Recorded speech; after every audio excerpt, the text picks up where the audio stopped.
ಹೋಗಬಾರ್ದು ಅಂತಾರ?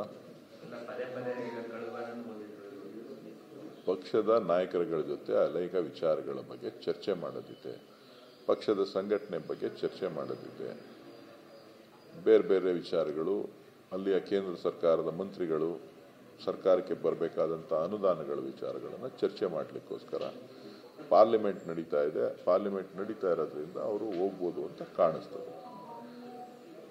ಇದು ಸರ್ಕಾರದ ಒಂದು ಭಾಗ. ಡಿ ಕೆ ಶಿವಕುಮಾರ್ ಡೆಲ್ಲಿಗೆ ಹೋಗಿ ಬರೋದು ಹೊಸದೇನಲ್ಲ.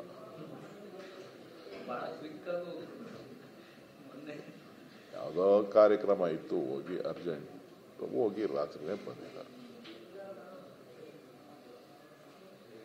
ಸದನ ಸಮಾವೇಶದಲ್ಲಿ ಮುಖ್ಯಮಂತ್ರಿಗಳ ಮಾತು ಮತ್ತು ನಡವಳಿಕೆ ಬಗ್ಗೆ ತೀವ್ರ ಆಕ್ಷೇಪ ವೇದಿಕೆಯಲ್ಲಿ ಇಲ್ಲ, ಸ್ವಾಗತ ಕೋರಲ್ಲ ಅಂತ ಹೇಳಿ ಡಿ ಕೆ ಶಿವಕುಮಾರ್ ಹೆಸರು ಹೇಳಿದಾಗಲೂ ಕೂಡ ಈಗ ಆ ಥರದ ಅನುಪಸ್ಥಿತಿಯಲ್ಲಿ ಸ್ವಾಗತ ಕೋರಿದ್ರೆ ಏನಾಗ್ತಾ ಇತ್ತು?